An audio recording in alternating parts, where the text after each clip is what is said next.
আসসালামু আলাইকুম। দেশ ও প্রবাস থেকে দূর ও কাছ থেকে যে যেখান থেকে আজকের ভিডিও দেখতেছেন সবাইকে জানাই আন্তরিক ভালোবাসা ও অভিনন্দন। প্রিয় মালয়েশিয়ান প্রবাসী ভাইরা, আপনারা জানেন গত 5 দিন আগে আমরা একটা ভিডিও তৈরি করেছিলাম। সেখানে আমরা কিন্তু বলেছিলাম বর্তমান মালয়েশিয়া শ্রমবাজার এবং বাংলাদেশের সাথে যে দ্বিপাক্ষিক আলোচনা, যে জয়নিং মিটিংটা হওয়ার কথা ছিল, এই বিষয়ে একটা আমরা জরিপ করেছিলাম। সেই জরিপে আমরা বলেছিলাম যে কারা কারা বর্তমান মালয়েশিয়াতে কলিং বিষয় ওপেনিং হওয়ার যে কথাবার্তা চলতেছে এটার পক্ষে, আর কারা কারা অবৈধ প্রবাসীদেরকে বৈধকরণের পক্ষে। এখানে আমরা যে জরিপ করেছিলাম, এই জরিপে কিন্তু আমরা দেখেছিলাম হাজারো প্রবাসী কিন্তু স্বতঃস্ফূর্তভাবে তারা কিন্তু কমেন্ট করেছে, যারা বর্তমানে মালয়েশিয়াতে আছে তাদেরকে অবৈধদেরকে বৈধকরণ করার জন্য। তো এই বিষয়ে আলোচনা করব, অবশ্যই সাথে থাকবেন এবং প্রবাস খুঁটিনাটি ফেসবুক পেজ ও ইউটিউব চ্যানেলের সাথে থাকবেন। তো প্রিয় মালয়েশিয়ান প্রবাসী ভাইরা, আপনারা জানেন যে এই মাসের 15 তারিখে বাংলাদেশ থেকে একটা জয়নিং টিম আসতেছে মালয়েশিয়াতে। মালয়েশিয়া গভর্নমেন্টের সাথে মালয়েশিয়া দ্বিপাক্ষিক আলোচনা এবং শ্রমবাজার নিয়ে বিভিন্ন নানা বিষয় নিয়ে আলোচনা হবে।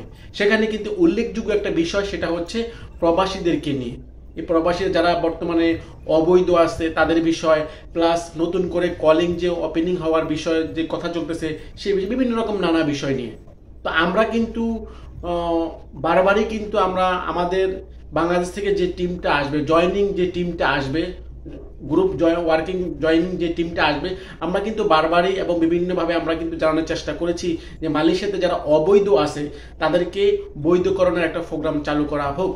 যারা আমরা অবৈধ আছি, আপনারা জানেন যে বর্তমানে মালয়েশিয়াতে কিন্তু সবচেয়ে বেশি বাংলাদেশি বাংলাদেশি শ্রমিকরাই কিন্তু অবৈধ আছে বিভিন্ন রকম নানা রকম জটিলতার কারণে। সেটা হচ্ছে পাসপোর্ট সংক্রান্ত বা বিভিন্ন রকম কোম্পানির কারণে, নানা বিষয় সমস্যার কারণে কিন্তু অনেক প্রবাসী কিন্তু বৈধ হতে পারে নাই।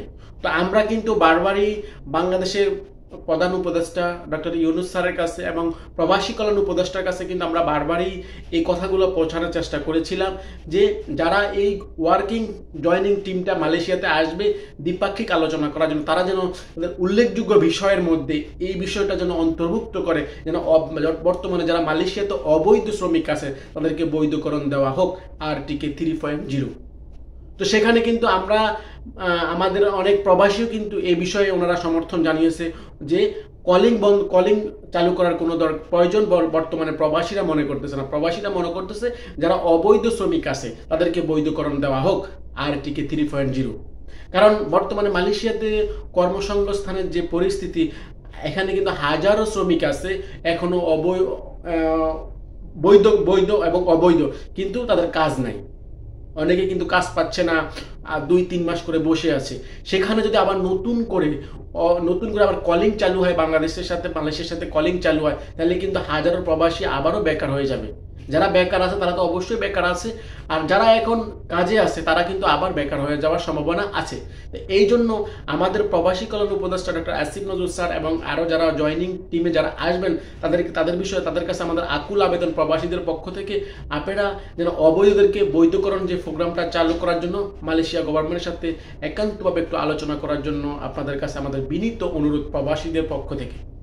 তো প্রিয় মালয়েশিয়ান প্রবাসী ভাইরা, আর অনেকে জানতে চেয়েছেন যে আরটিকে 3.0 ভাই কবে চালু হবে, কবে নাগাদ চালু হওয়ার সম্ভাবনা আছে।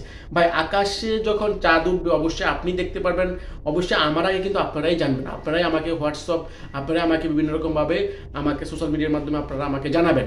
তো এই জন্য বলবো, যারা অবৈধ আছেন তাদেরকে বলবো আপনারা পাসপোর্ট করে হাতে রাখুন, নতুন একটা পাসপোর্ট করে হাতে রাখুন এবং অবশ্যই যদি মালয়েশিয়া গভর্নমেন্ট যদি অবৈধদেরকে বৈধকরণের সুযোগ দেয়, অবশ্যই আপনি বৈধ হতে পারবেন যদি সে সত্য অনুযায়ী আপনি পড়ে থাকেন। তো প্রিয় মালয়েশিয়ান প্রবাসী ভাইরা, অপেক্ষা করতে হবে 15 তারিখ মিটিং পর্যন্ত। যে 15 তারিখে যে মিটিং হওয়ার সম্ভাবনা আছে মালয়েশিয়া অবস্থিত বাংলাদেশ হাই কমিশনে, সেখানে আমরা যে মিটিং হবে, এই মিটিংয়ের মাধ্যমে আমরা জানতে পারবো আমাদের পরবর্তী চূড়ান্ত আপডেট কি আসতে পারে আমাদের বাংলাদেশি প্রবাসীদের জন্য। এই পর্যন্ত আপনারা আমাদের সাথেই থাকুন। নতুন কোনো আপডেট তথ্য আসলে আমরা অবশ্যই আপনাদেরকে জানানোর চেষ্টা করব।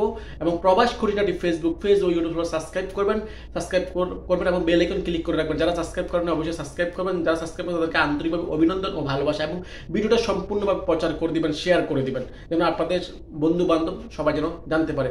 আজকের মতো বিদায় নিচ্ছি। আসসালামু আলাইকুম ওয়া রাহমাতুল্লাহি ওয়া বারাকাতুহু।